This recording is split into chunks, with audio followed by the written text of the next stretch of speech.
Hi, Jane. It's really nice to meet you, and thank you so much for joining me. Before we dive in, can you tell me a bit about yourself and how you discovered carnivore? How did it all start for you? Hi, Joseph. Nice to talk to you as well. Well, my story goes back probably 5 years ago now.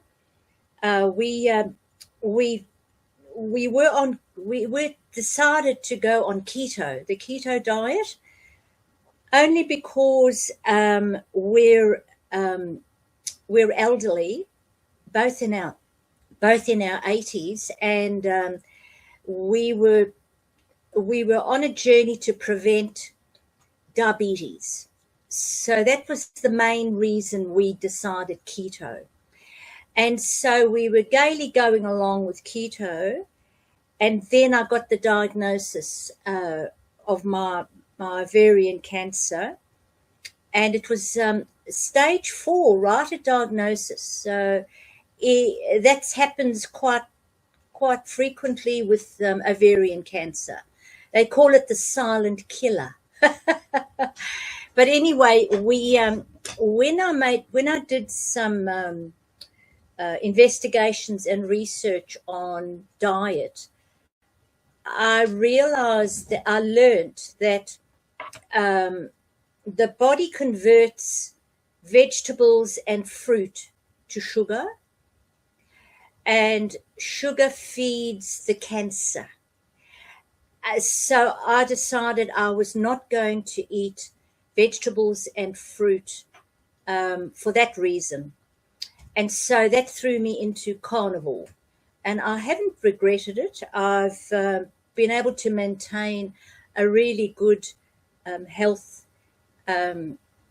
So I only eat meat, eggs, and fish, with the odd avocado, because I really know that that's a good fat for the diet. So every now and then I just feel like something different, and I'll have an avocado. So that's how we stumbled on it. And I've got everything to thank for my beautiful friend in South Africa.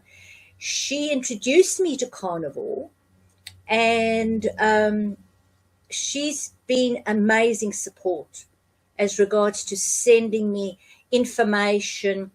Anthony Chafee, because he was the first one that shocked me with vegetables.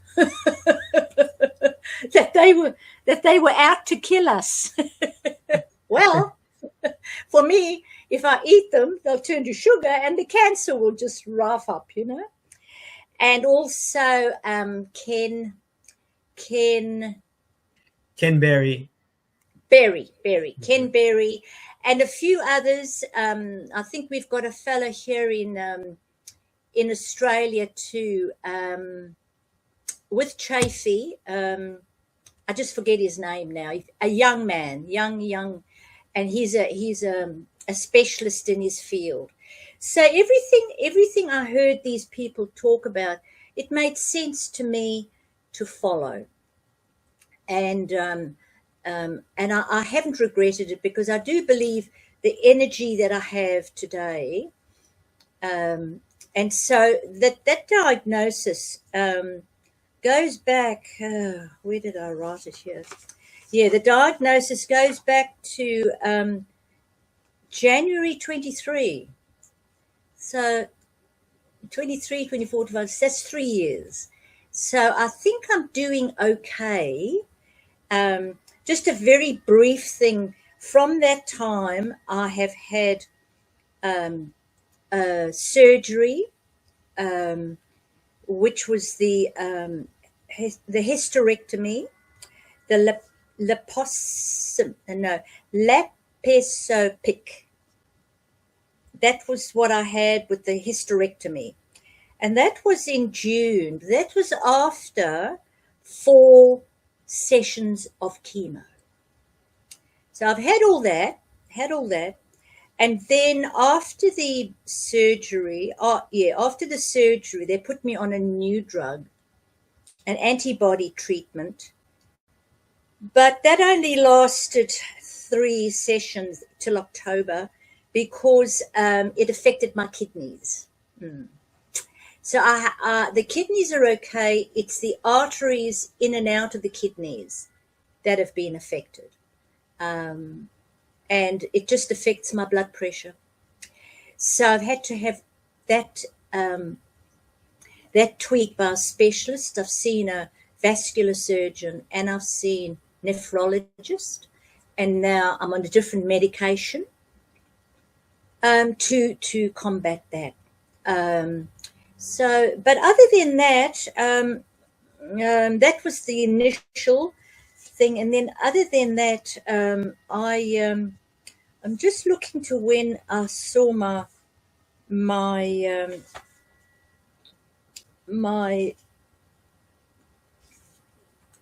I think I wrote it here. Yeah, I saw my oncologist that I had with all my treatment, right up to I don't know where I've written it. But anyway, I'm not on that. I'm not with the public hospital anymore because I've decided not to have any more treatment. And so when I have a symptom, I'm now registered with palliative care unit in Brisbane and Caloundra, and they will address any issues. So my end of life will be in a palliative care unit. And I go and visit them every 3 months and check the bloods and, of course, the cancer markers. And they are creeping up. I managed to keep it at 35 for a long while. And 35 is the level. So anything above 35, they would normally offer chemo. So in October, it raised from 35 to 57. And then in just my last bloods on the 21st of January, it went up to 79. So at the moment, I'm on 79. But I don't feel any difference. And really, it's just a number for me now. If I haven't got symptoms, I can't let it worry me. I've got too much to live for. I've got energy to walk. I do yoga. I swim. I climb mountains and play with my 5-year-old granddaughter. That's all I want.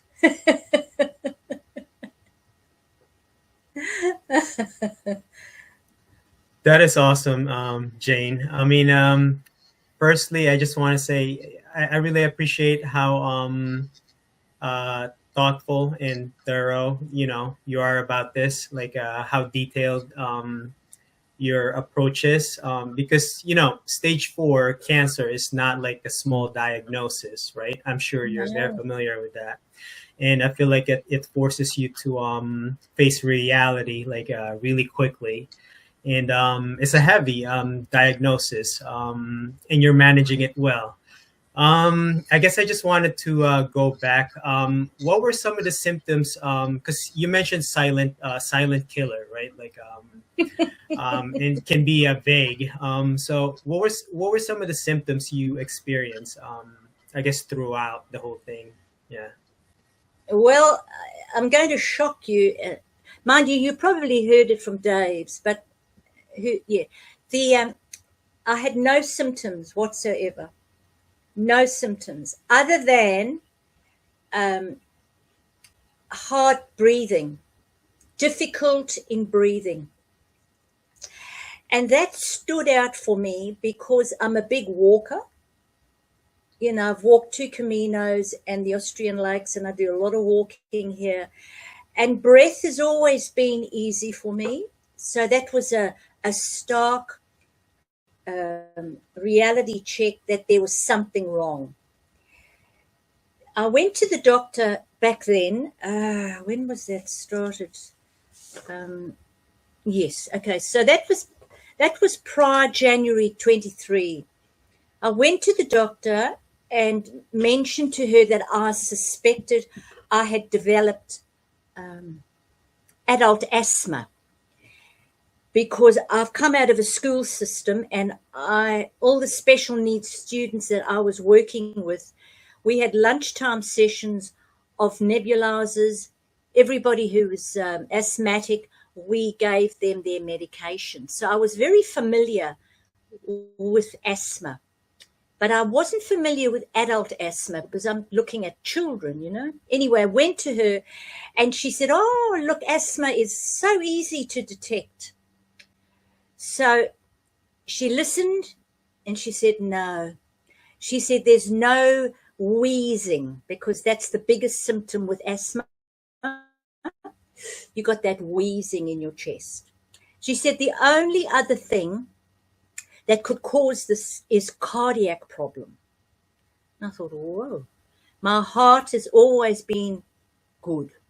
Anyway, I thought, oh, well, I'm getting old now, so maybe it has gone. Anyway, I went and we had the echocardiograph, you know, where they examine the 4 chambers of the heart, and that was fine. And then I did the stress test, and while you're doing, they're talking purposely to see your breath, you know. And I can talk very easily. And after we'd finished, the cardiologist said, I don't know what you're doing here. Your heart is perfect. So I said, yeah. I said, I thought so. I said, because I think I would have had other symptoms. So I was so naive then, you know, I didn't ask the questions I ask now. So I went back to the doctor, because then she got the results from the cardiologist and they want to see you, da-da-da-da. And she said, Jane, she said, no. She said, your heart's perfect. She said, so I don't worry about it. But I was left with this short breath, you know, like, I was really struggling. And instead of saying to her, well, I've still got this, so what's next? I went away, but it just persisted and persisted. I was seeing an acupuncturist then for, I can't even remember what. I had something, and she used, after her treatments, she used to open up, and I was able to breathe a lot easier. So that particular day, I went to her, and I was in really bad state, you know. And she said to me, Jane, she said, you're not even breathing. She said, you're sucking. So instead of breathing, I was going, I was sucking in air. I didn't even realize this. She said, if I were you, I would get in that car, get your husband to take you straight to hospital, which we did do. Took me there, and the respiratory specialist was actually on duty in emergency, and he saw me. And he said, you know, Jane, he said, there's a third reason why you could have short of breath. You may have a malignancy. It went right over my head, because this is how naive I was. I said to him, no, we've got no cancer in the family. Here I'm thinking it's going to be hereditary, you know. So weird, so stupid. And he ordered blood straight away, and then picked up the cancer markers, were way up, 400 odd, you know. And he kept me overnight, because they had to put a drain in my ribs into the lung. There's a sheath between the lung and the body, and that had filled up with fluid. And that was my symptom. Nothing else. Nothing else.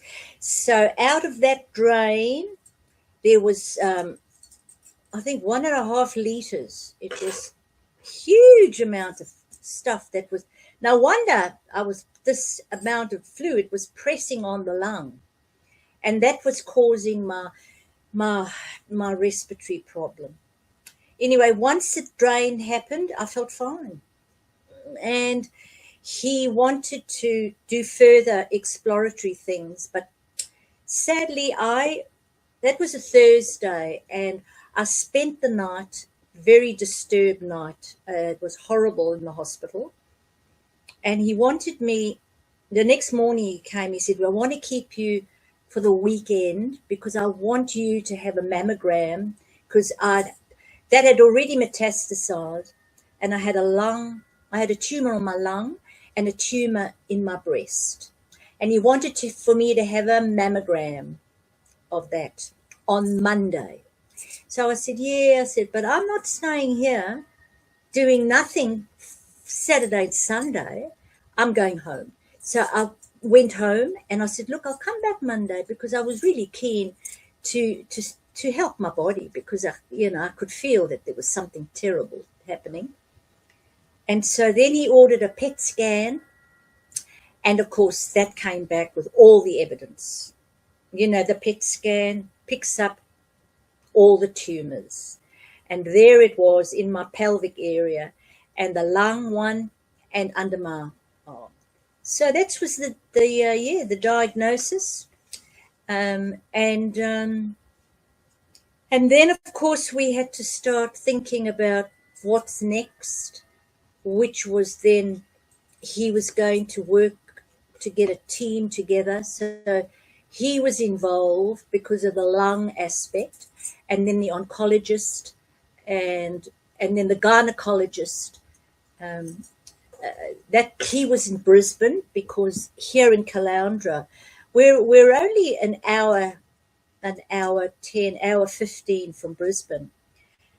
However, and we've got all the facilities at our university hospital up here in Caloundra. However, and an ordinary hysterectomy can be done, but not if it involved oncology, because there's only one team to do all of Queensland. So everybody's got to go to Brisbane. So that's what we had to do. So I spent 6 days in hospital while they were doing this surgery. Horrible. Felt really like dying. I thought, well, I really rather die than feel like this, because, after surgery, especially that area, I was so limited. I couldn't even sit up or roll over, and I've always been so active that I just don't think about the body being so limited to activity. But anyway, I'm here to tell the tale. So I did live through it, and it is what it is. So my husband through all of this has been amazing, just amazing. He's supported me through everything. So I'm very grateful to him. And my daughter's been wonderful as well. So that's a bit of the lowdown. But then once I recovered surgery, and I had to have more of they call it the antibody treatment. So it's chemo, but at a reduced rate. But that caused my kidneys to be damaged, the arteries. And I thought, no, it was the one, every time you went for an infusion, they had to take your blood pressure. And it was always high, 150, 160. But knowing that I had high blood pressure, they just did it anyway. But that particular time, it was 196 over 130. Woohoo! I had about 7 specialists in a matter of 20 seconds, and they gave me another high blood pressure tablet. Half an hour later, it was still high. So they said no more treatment, and that was that was that. And I've just been getting stronger and stronger and stronger. keeping my level at 35. That was good. That was really, really good. And then we had a scare about, because it's all in the lymph system now. That's where it's all there. And it's not going to go away because it was stage 4 right at the start, you know. And we had surgery lined up, and they were going to remove one of the lymph nodes that came up quite full of the tumor. With another PET scan, it showed quite a lot. And but a day before I was due to have surgery, my gynecologist phoned and she said, "Jane, I was at your first surgery, and so I know what's in there." And she said, "You know, your risks are greater than your benefits." So that told me it was riddled with it. Just forget about surgery, because I was going to then go in for a lymph, another lymph. I'm 81. How much anesthetic can my body take, you know? You stand a big chance of dying from anesthetic when you get old. And I thought, no, I'm well enough to enjoy what I'm enjoying. So no, I'm having a whale of a time. Quality of life. No consideration for having further treatment. It sounds weird for other people who are thinking, what? You know, she's going to die, you know. But I'm really not phased. And I have to keep a positive mindset. That's priority for me. And I can only do that if I am living life to my fullest. I am doing all the lovely things that I do, because that makes me feel really good. I meditate a lot. And, you know, I don't worry about anybody else around me or anybody who's giving me any negative vibes. I give them a wide berth and I'll just go about my business. I went to Japan. I feel like that's a very good point. Oh, nice. Yeah. After I spoke to Dave it was a year ago, wasn't it? Yeah, it was about a year ago that I did Dave. I think so. Because a little bit after his interview, I went to Japan. I was dying to see Japan because I've traveled extensively, you know, and Japan had to be cancelled in COVID. You know, I don't know if you from America, we in Australia were very conscious about the Ruby Princess that was docked, anchored at Yokohama. And I said to my husband, oh my God, that's an incubator. The COVID was just growing on there. And where do they send the ship? To Australia. And that's how we became infected. But I had everything booked. And I thought, I'm not going, because even if you get over there, everything will be closed. And so I've wasted my flight to come back home. So I went to my doctor and I said to her, look, I'm not comfortable about going to Japan.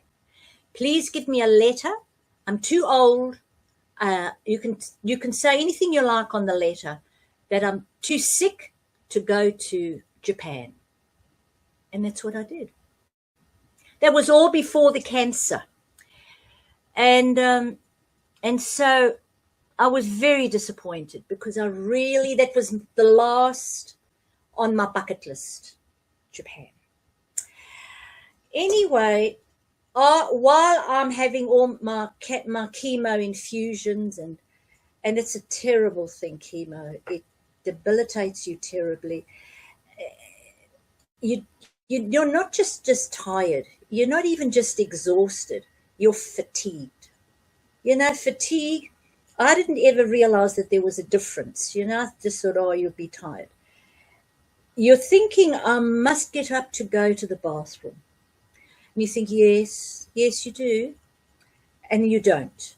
And then the bladder says, come on, you better go. So it comes again. You say, yeah, no, I'll get up. And you don't. You haven't got the energy to get out of bed.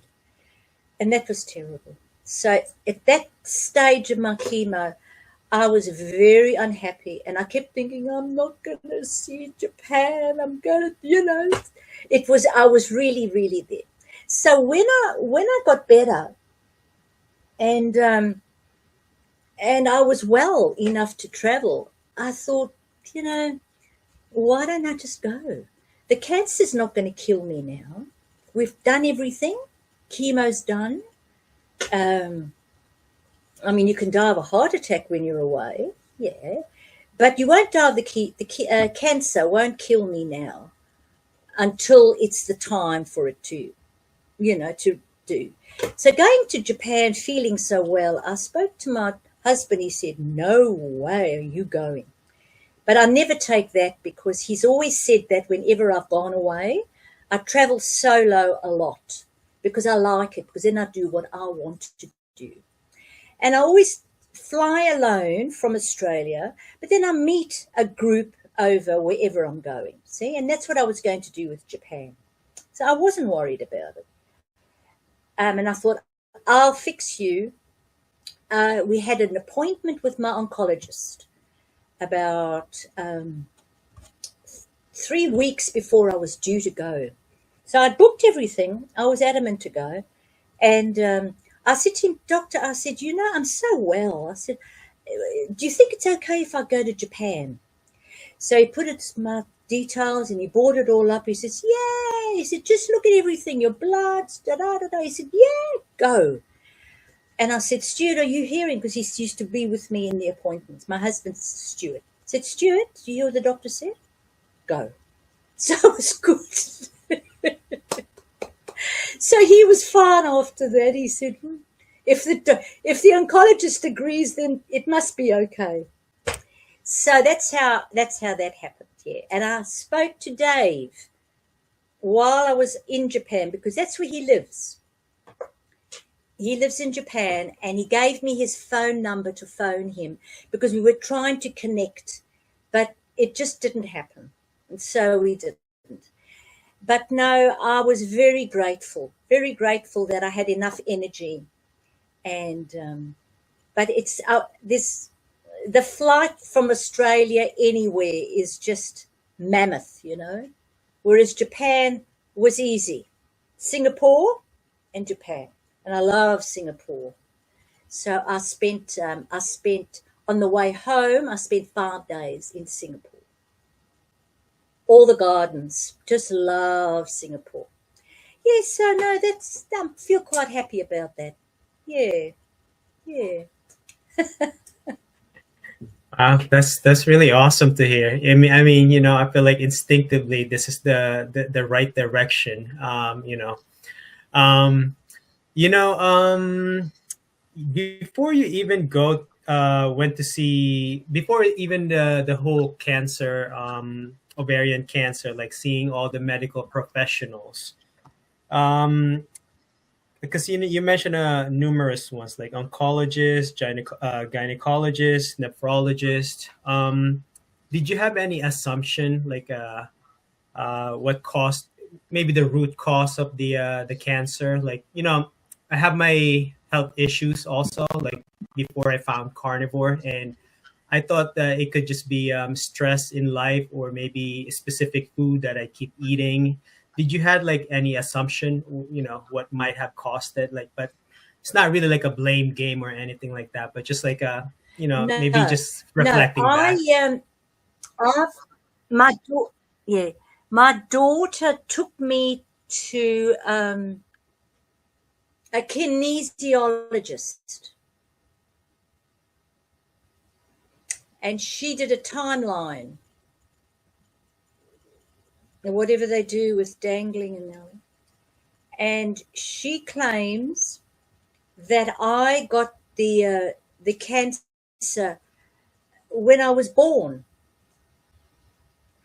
I was born in an air raid in Malta during World War II, 1944. And she said that there was such trauma at that time that's where it started.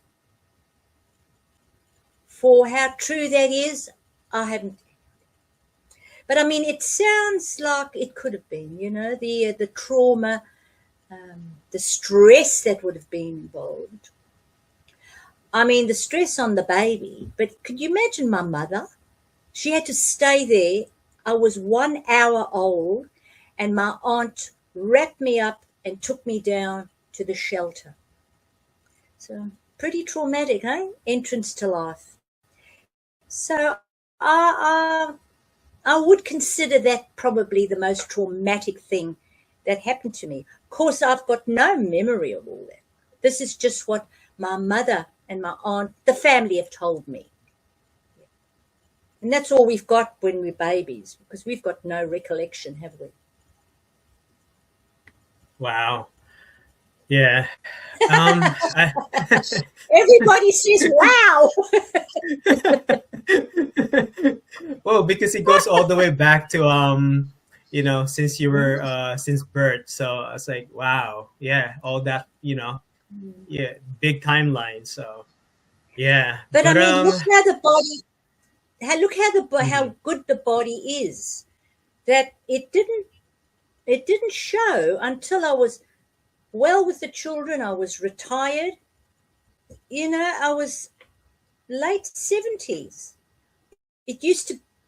I used to be so sad when I was having my infusions, and everybody else is having infusions, and there were young mothers there. And, so I'm very grateful that I got the cancer when I got it. Very grateful, because I haven't got anybody to worry about. There's nobody at home that's depending on me. And if my husband did depend on me, by now he doesn't. Because I've been too sick to worry about him. I've been too busy, and I'm still busy getting myself. So I see my acupuncturist and a lymph therapist, and I have a massage every week. So I'm very busy.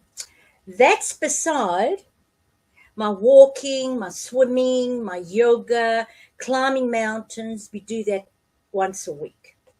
So I'm just focused on feeling well. And I'm not going to heal the cancer, so I'm not realistically thinking, oh yeah, I'm going to do all these things and the cancer will go away, because it won't.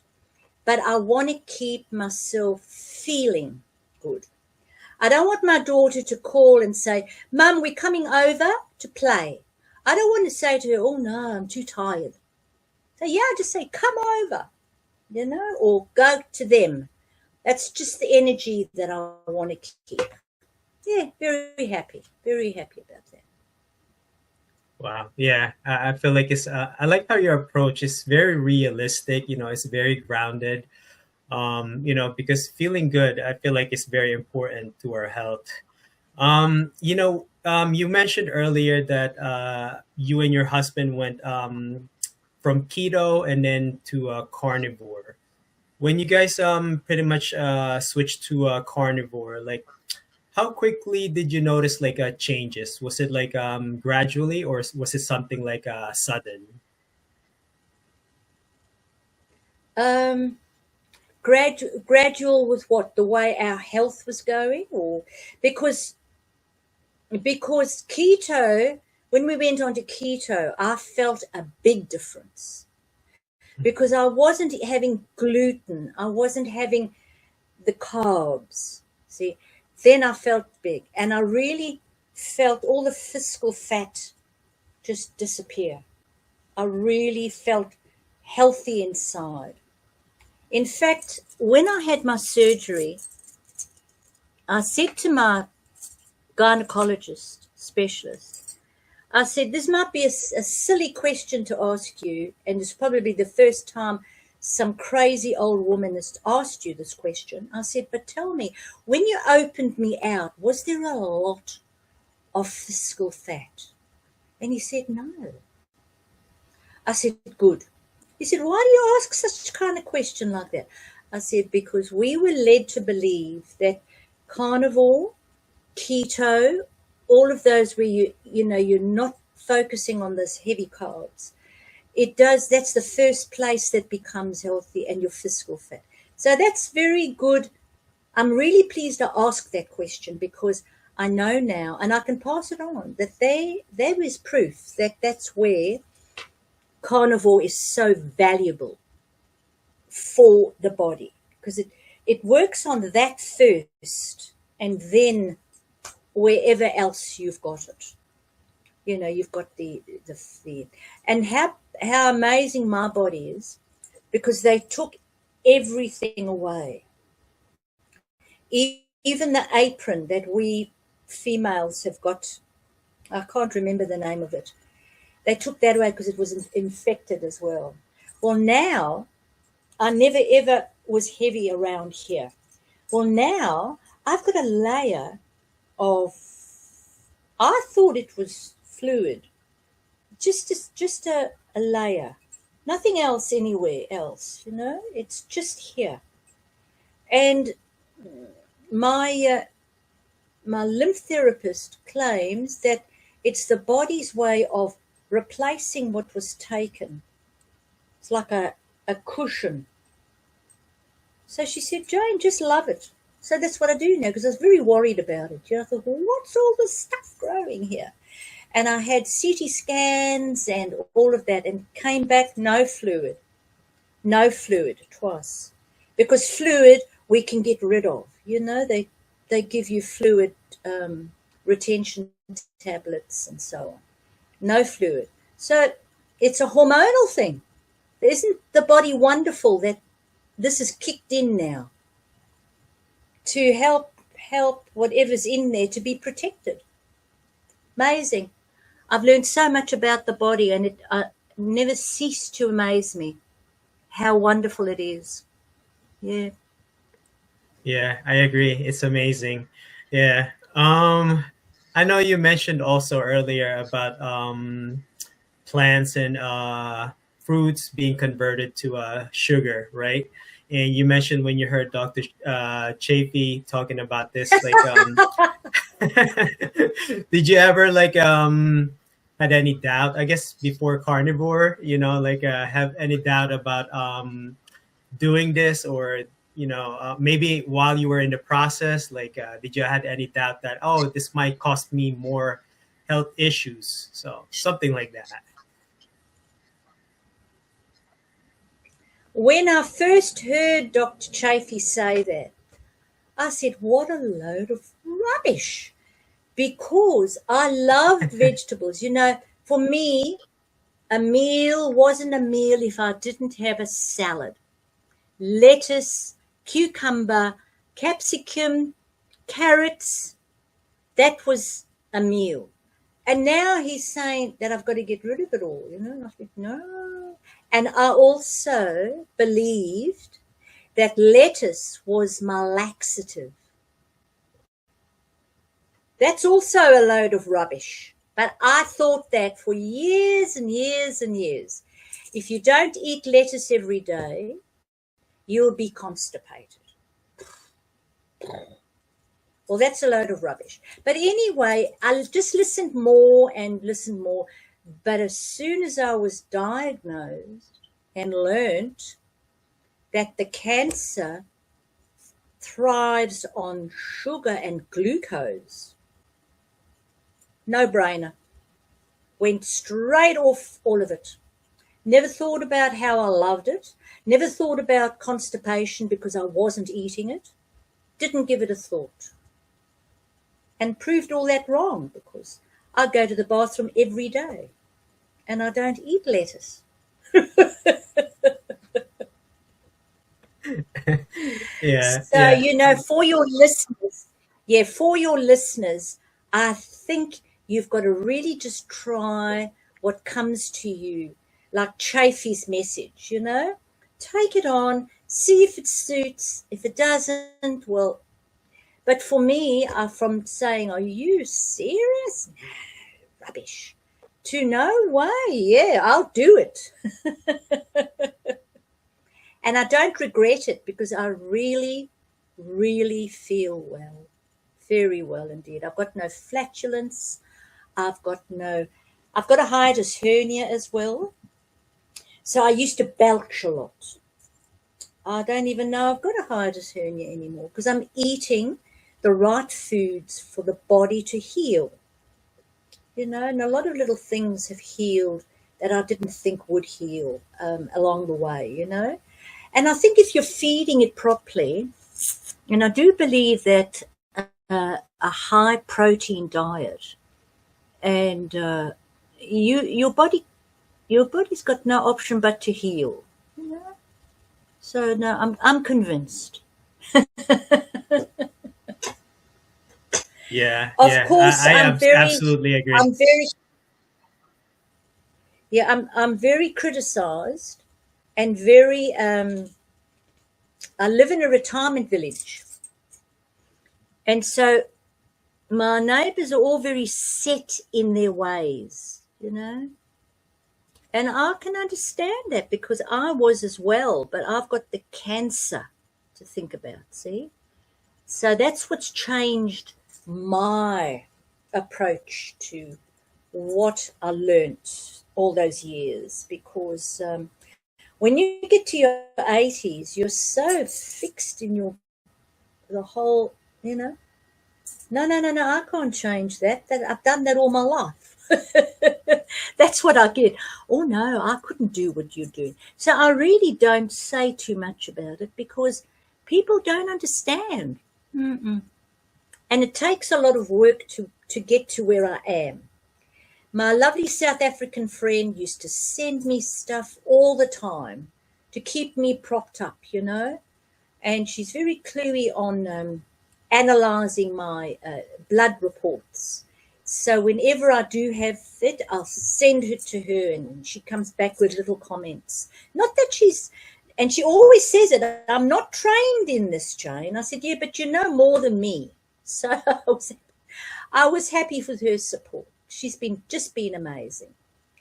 And along the journey, you always get people that help you more than others. And Desiree's been that person for me. So I'm very grateful, very grateful.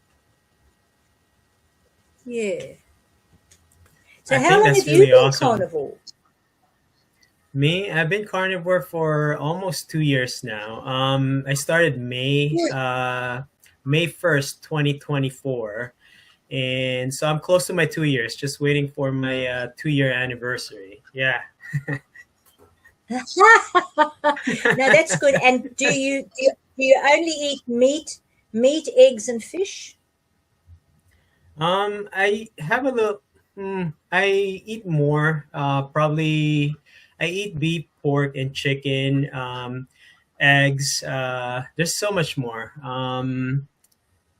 Different kinds of fish. Also, I eat a lot of chuck roast, sardines, um, fatty pork. I like eating the fatty part of the meat. Yeah. Yeah, isn't that good for us? Beautiful. So there you go with the constipation. It's Mhm. butter that's your laxative, If you've got a little bit of constipation, just up the butter.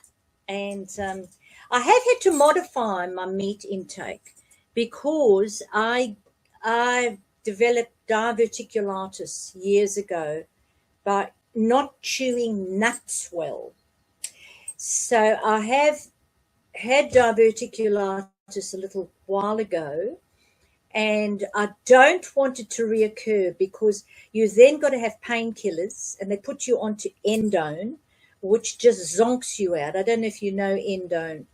Do you get endone in America? But it's I'm anyway. actually, It's a very yeah, I'm it's a actually not painkiller. familiar. Oh, okay. Okay, you don't want to know anyway. And then they put you onto antibiotics to affect the inflammation. So there's drugs. Well, I don't want that. So now, instead of having a lovely big steak, I'm buying meats that I can cook in my slow cooker, like silverside and lamb and beef that I can shred. And I'm also buying ground beef because the ground beef is already nice and things. So, yes, so it's easy to cook a nice big ground beef and then just break eggs into it. Nice, love it. So I modified it that way because I really will have to avoid getting diverticulitis again. I was so mortified because when I first got it, I said to them, "No, you've misdiagnosed me because I'm a carnivore now. I'm not eating tomatoes." They gave me a whole list of things that I must avoid. I said, "I don't eat all of that." They said, "Oh, once you've got your polyps, even meat can get stuck in." So, okay. They brought it up on the screen in the hospital just to prove it to this old bird. Wow. Yeah, you mentioned ground beef. Actually, yeah, that was also on my list. Last doing combination with the egg usually, yeah, in the morning. Yeah. What was your favorite food like before you even done like keto and carnivore? Did you have anything like specific? Because I know you mentioned like removing carbohydrates and like sugar. Did you have anything like specific combination combo? Yeah. Well, see, I'm a continental. I was born in Malta. So my Maltese parents. So pasta. I mean, that's everybody in the continent eats pasta. So my favorite meal then was lasagna. It had the ground beef, it had the bechamel sauce, it had those beautiful layers of pasta. So hey, give me a lasagna any day. I loved it. And my dessert is cheesecake, which I Nice. don't have now. Yeah, Yeah. yeah. But I mean, it's okay to talk about it because I know that that's just sugar packed. So I can either have that for the moment and know that the cancer is growing. No, I'd rather not have it. I think there's a lot of carnivore recipes now when it comes to cheesecake. I've watched a couple of YouTube videos regarding that one, but I can send it to you. Since you like cheesecake, Yes, yeah, yeah. yes, Um, what yes, is the yes. hardest thing about? But I'm afraid. Oh, sorry. Go ahead. Go on. Oh, I was just gonna What's ask. the hardest What is thing? Yeah? What is the hardest thing about being carnivore for you?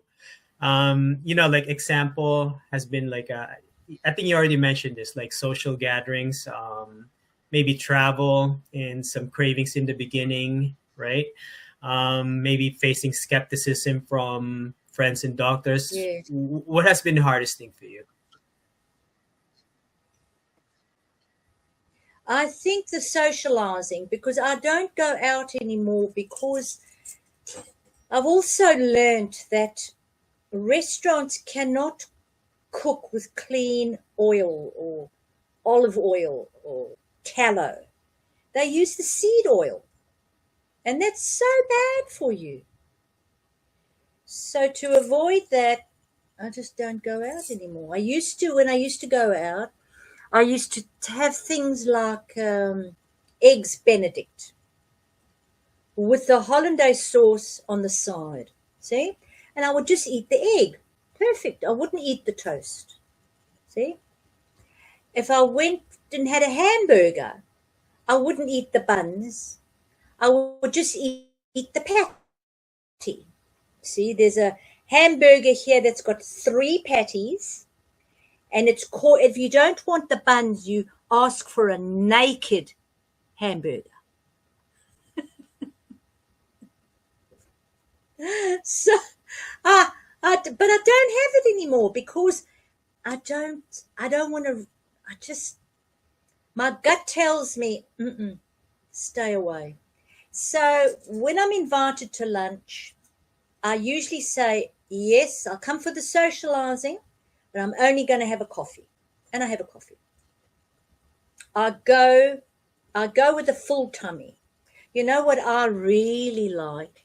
And do you remember, have you come across, what's her name? The Butter Girl, Yes, I have. Bella. Yeah. Mm-hmm. Steak and butter gal. Well, that's it. Well, I love her poached egg. Not poached, scrambled egg. No, it's not. It's steamed egg. So you put a pan, you beat up whatever amount of eggs you want, you put it into a jug, and then you fill it up with half of the amount you've got of egg with water. And then you poach it. You put it in the dish, and the hot water solidifies it. Oh, it's beautiful. Love it. So that I love that. I make it a lot. I make that a lot. I also buy rump, and I slit it up into pieces, and I dry it. I've got a food dryer, and I make biltong. So that is my go-to food. Always in my freezer, and I just take it out and eat it. And if I'm going somewhere, because I intermittently fast, so I don't eat until 2:00 in the afternoon. What is the time? Yes. So you see, I haven't eaten now. 2:00 I'll eat, and from 6 p.m. So I get a 20-hour intermittent fast every day. So I don't eat until I've tested if I'm in ketosis, then I'll eat. So when I go out to lunch is usually, say, 12. No, 12 o'clock. 12 o'clock. I don't want to risk going out in the car and then waiting for a meal. So I eat my biltong. I break my intermittent fast on those days. But it's okay because most of the time I'm doing the 20 hours. And I feel good. It doesn't prevent me exercising. I've done a 3-kilometer walk this morning at the beach. So we leave the village at 7 and come back at 9. And I've done 3 kilometers walk at the beach. And that's all on no food. You know, we eat too much, don't we, Joseph? We do. It's only when you're doing Yes. fasting and carnivore that you realize how much you eat. Don't eat it. But that's another thing people think I'm mad, the fasting. They don't get it. Got to have breakfast. You've got to have breakfast. At your age, you've got to have breakfast. Not really. In fact, I feel better when I don't eat that early. I really feel better. Yeah, I think that's also one of the things I have to change my my ways of thinking about food, like because we hear it a lot, like before we learn about carnivore, right? That's why I agree with what you're saying. Like you must have, breakfast is part of your daily meal. I was like, no, it's not. you know so it's just like a whole change of way of eating. But Jane, I wanted to change the question here. If you had to describe the impact of carnivore on your life, what one word would you describe it, and tell me why?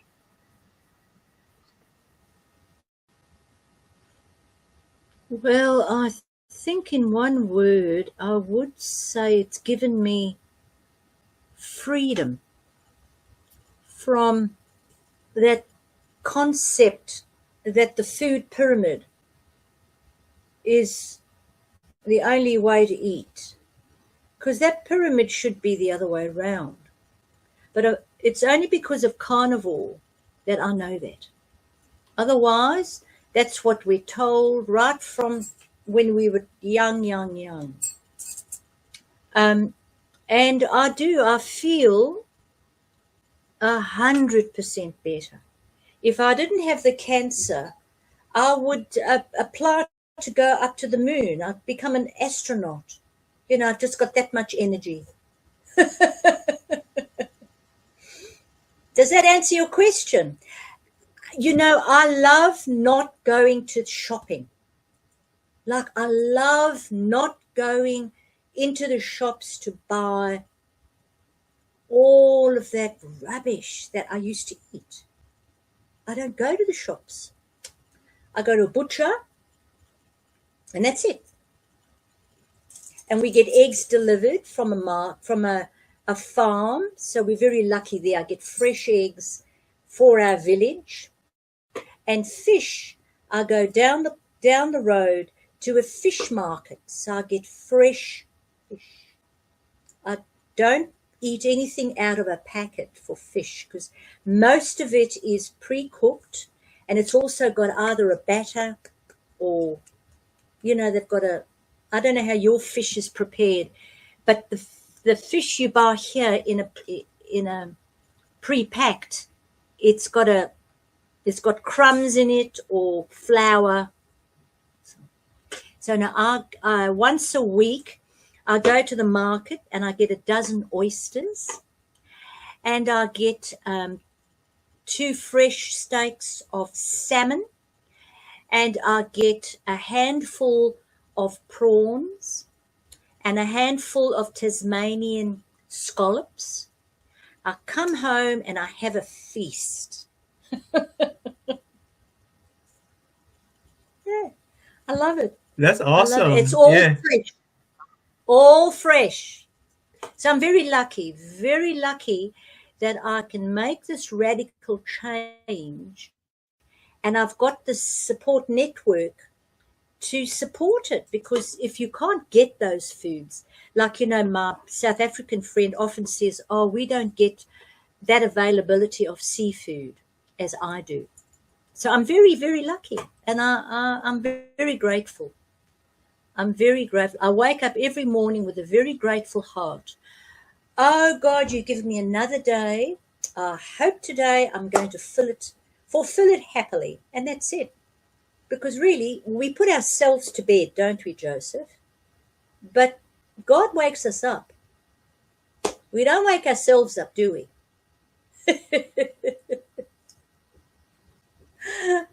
Yes. Very well said. Very well said.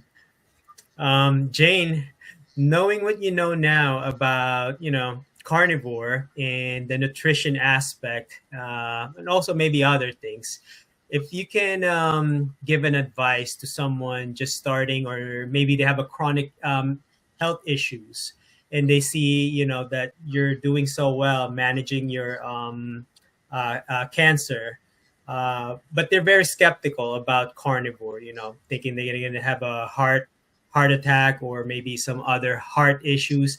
They have no clue, right? What would you tell them? No. Well, all I can say is just give it a go. Like, set yourself maybe a week and see how you feel, because I think if you're feeling good, you know that your intake is good. I've got 4 markers to stay on carnivore. If I'm visiting the bathroom every day, that's a big indicator with the bowel. If I've got energy, if I'm sleeping well, and if I've got appetite. Those are 4 indicators that you are feeding your machine, because we are a machine. We are feeding it correctly. Lots of water, and I mean, that goes without saying. And I'm eating salt more. I've upped my salt. because of my high blood pressure, there was big areas of my life that I didn't have any salt because they told us that salt was no good for blood pressure. We've been told a lot of lies, really, a lot of lies. And whatever you've got that's blocking it or stopping you from trying, research it, Google, YouTube, and there's so much. There's actually nothing you can't find out about your condition. So that's what I would say to anybody. Just try it. Try it. And maybe, set aside a week, 2 weeks, and I'm positive you'd feel good. Because I think the body, yeah, because it's fuel and you're putting the right fuel in, then your body's got to respond. See, I had no doubt because we'd already done the keto. So it was an easy transition for me once I learned sugar, not to have it anymore. But I had a real good motive because sugar is probably the hardest thing for people to give up because it's a huge addiction. It is. It is. And some people say, oh, no, I've got to have, no, I'd miss a donut. Oh, no, I love my donuts or this and that. But there's other things to life, But I think I was blessed because I've got a really good motive. And I've also got, keep my granddaughter in my head that I've got to stay well for her. I really would like to stay in her life as long as I can. Because, I'm not going to see her get married or I'm not going to be around. I'm lucky I'm already on borrowed time, I think. But I'm not looking at it that way. Every day I'm just putting in the fuel and going to bed. And the next day I just do the same. So I'm living in the present moment.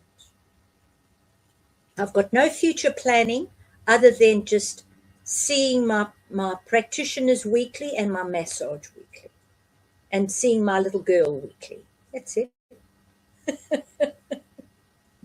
And when I have to go and replenish my meat supply for my freezer, then I've got to go to the butcher. Oh dear. Did I answer your question, Joseph?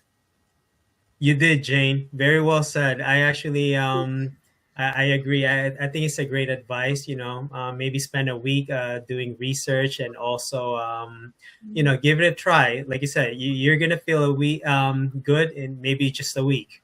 Yeah, I completely agree with that. And I think you mentioned about the sugar.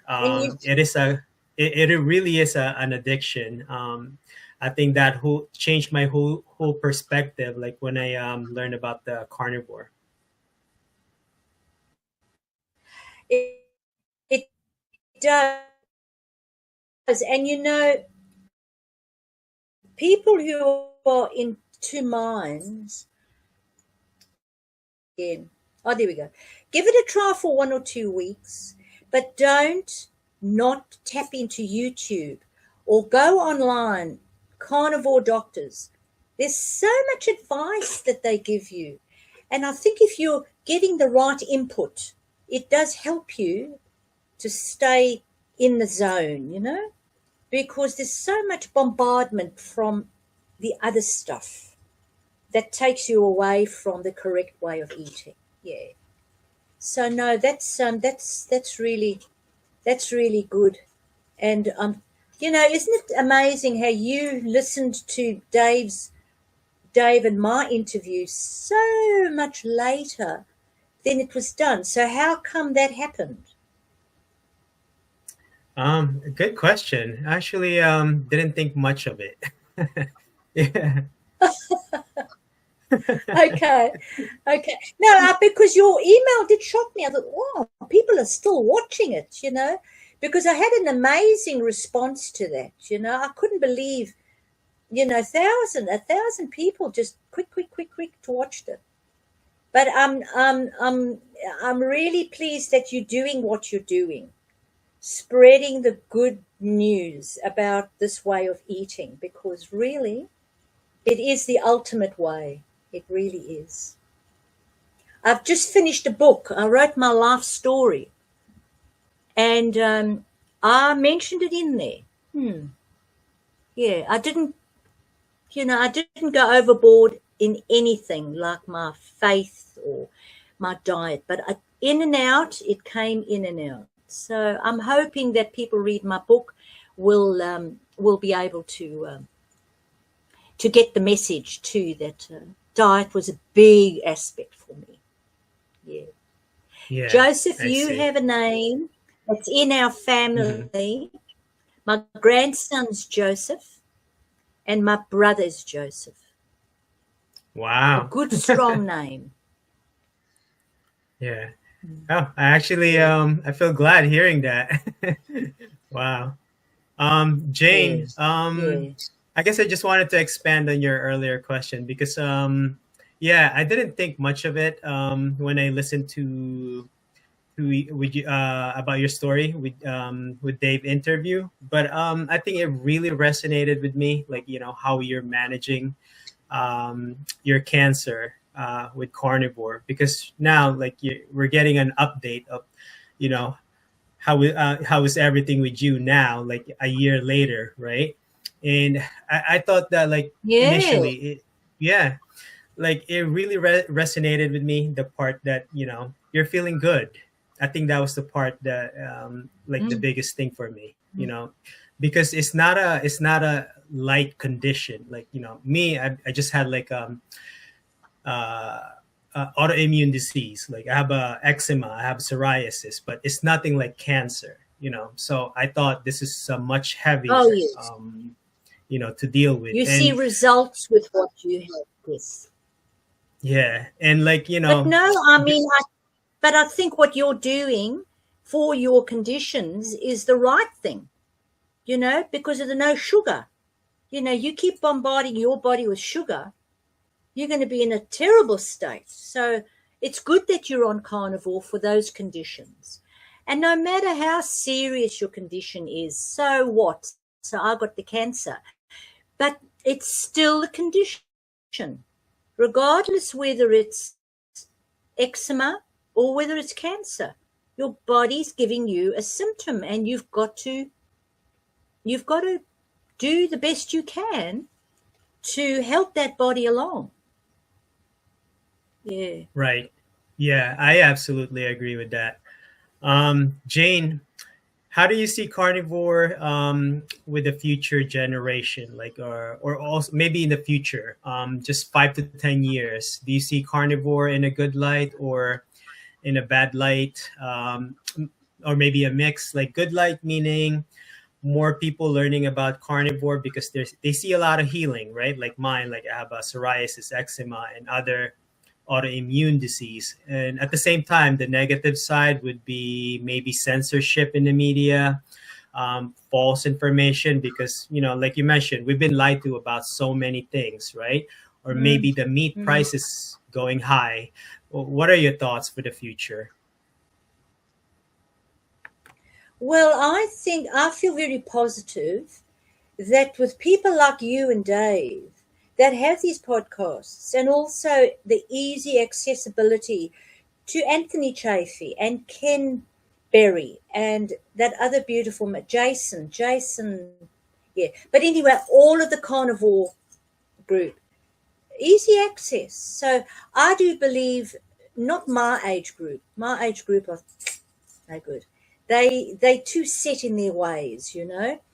But I think your age group and younger, I do believe that I think a lot of people now, I know America is way behind everybody else with your sodas and your sugar. You've got a high intake of sugar. But here in Australia, I think the younger people are getting it. My daughter's just had this little girl, and she's very limited what she eats. I don't give her anything because I'm all for good diet.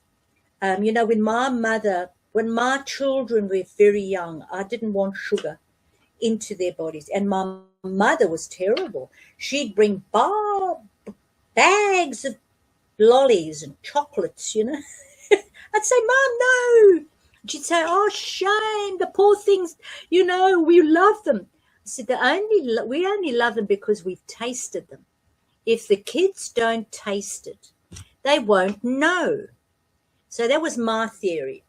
And I was quite lucky because my daughter, right into maybe 30s, 40s, didn't have one filling in her mouth. You know? So I think the way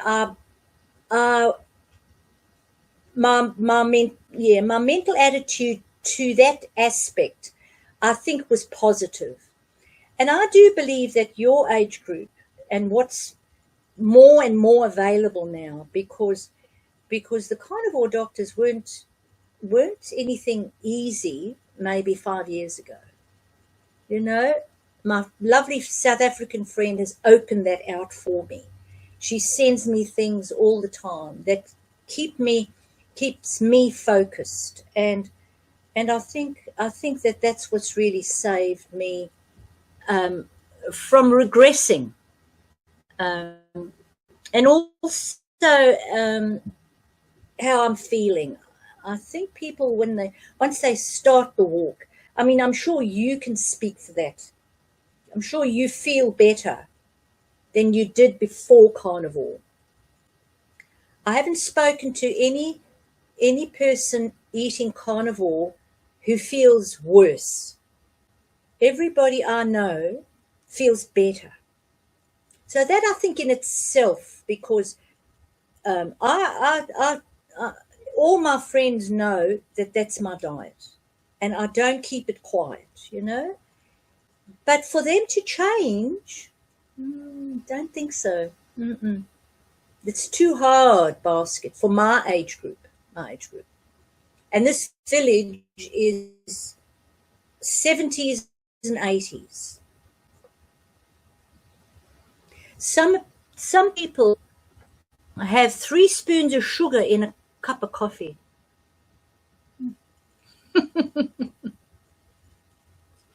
And when you mention it, they say, well, we don't want to put the chemicals in, you know, the saccharin, you know, the artificial sugar. We know that that's very harmful for the body. So we don't want to go there. We'd rather have the real sugar. They're just not.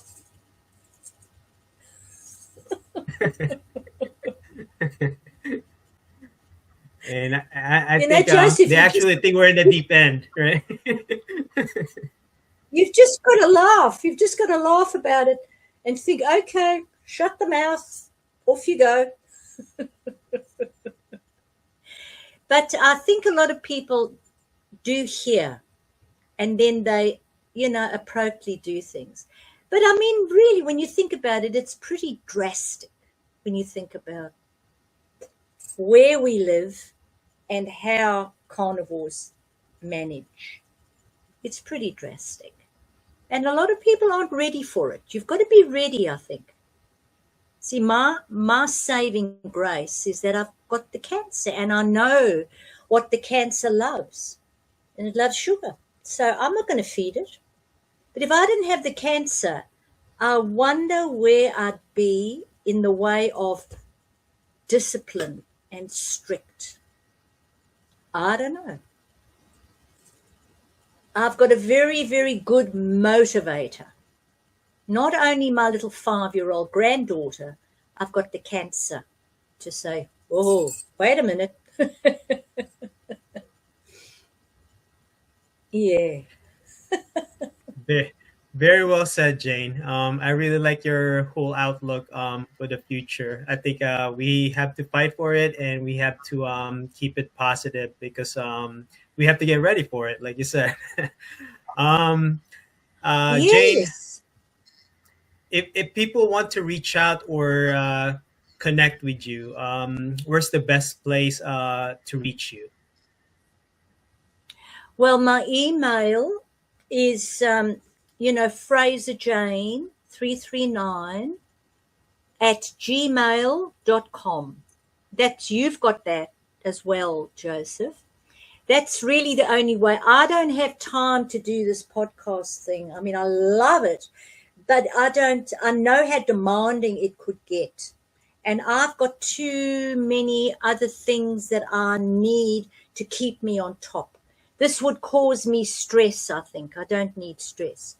But I do recommend to your listeners to tune into Joe. Oh, how do you spell it now? He's got a podcast on meditation.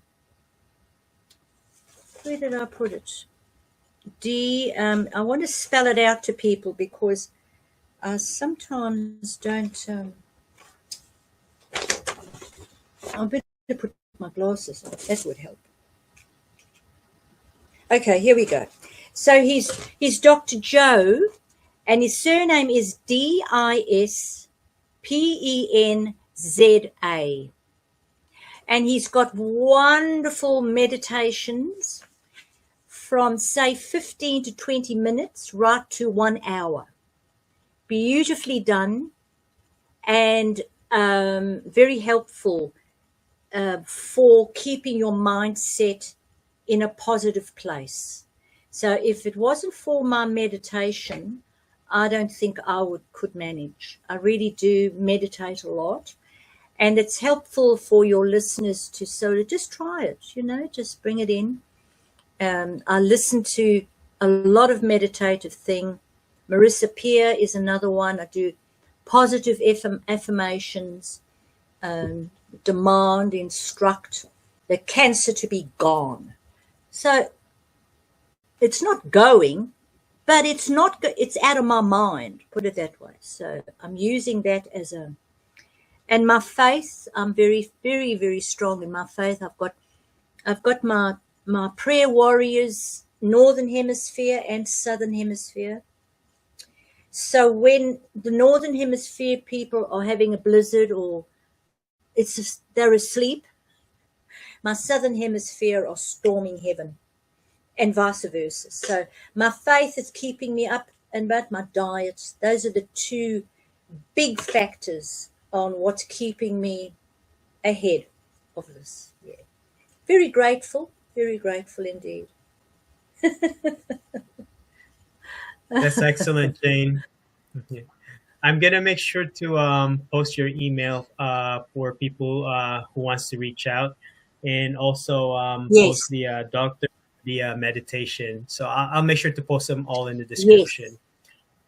Yes. Jane, yes. Now that would be very helpful because a lot of people don't know where to go, and there's so much out there. People, if you don't like walking, then do yoga, or if you don't like yoga, do something else that suits you. But just keep that mind active so that you don't dwell on your problems. Because look, I mean, yours was a minor problem, but if you dwelt on it, it could have become more serious. And, to dwell on my cancer is not an option. No, not an option, because why? What for? It's occupying precious energy when I could rather go for a walk or climb a mountain or something, It's not an option.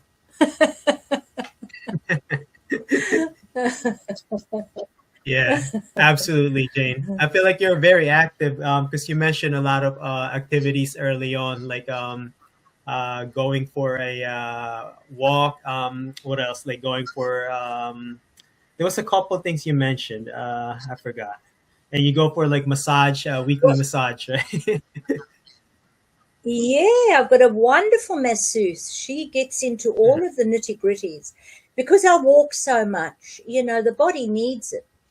But no, I love walking, and I have walked extensively in my life. I've done 2 Caminos, and I've walked the Austrian lakes in Salzburg, and I've done a lot of walking here in Australia, East and West McDonald's. Now, I love walking.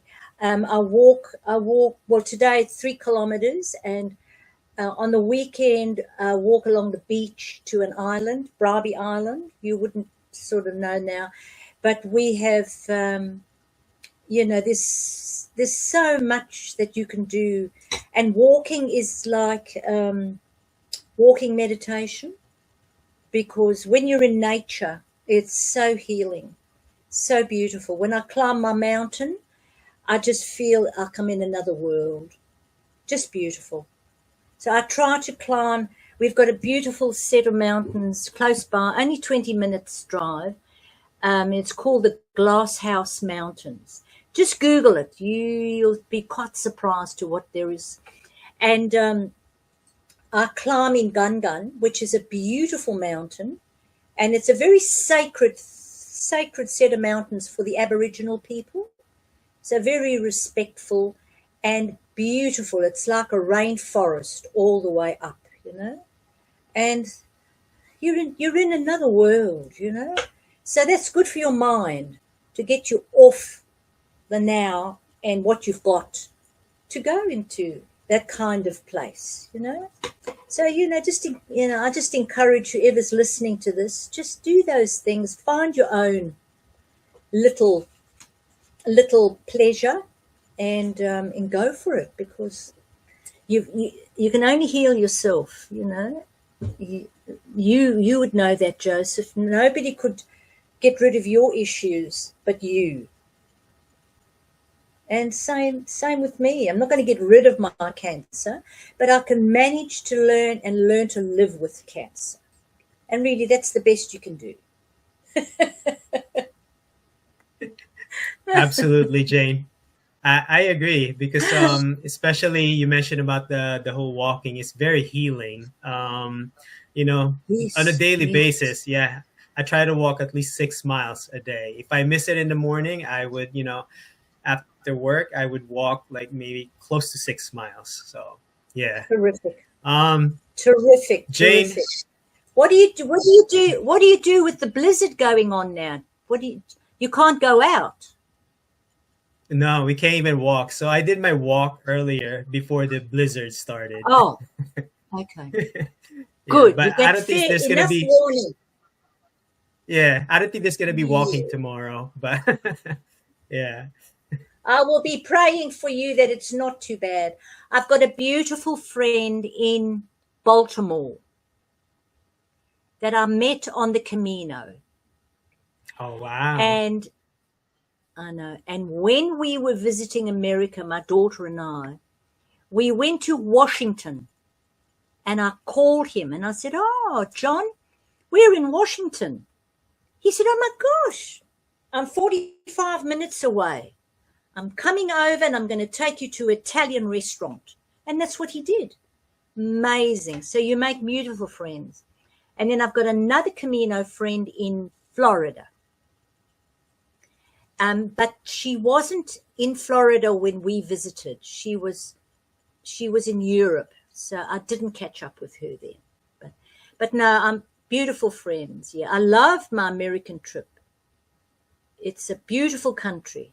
Beautiful country. Yeah, lovely. And I'm glad I visited, because the American men, when I was traveling the world, they used to really annoy me, because they seemed so pompous, and they were loud, But visiting America, I've changed my whole attitude to them. That's not the general population. The general population are not like that. So I'm very glad I did travel, so I could get a clear perspective of the nation. It taught me not to judge.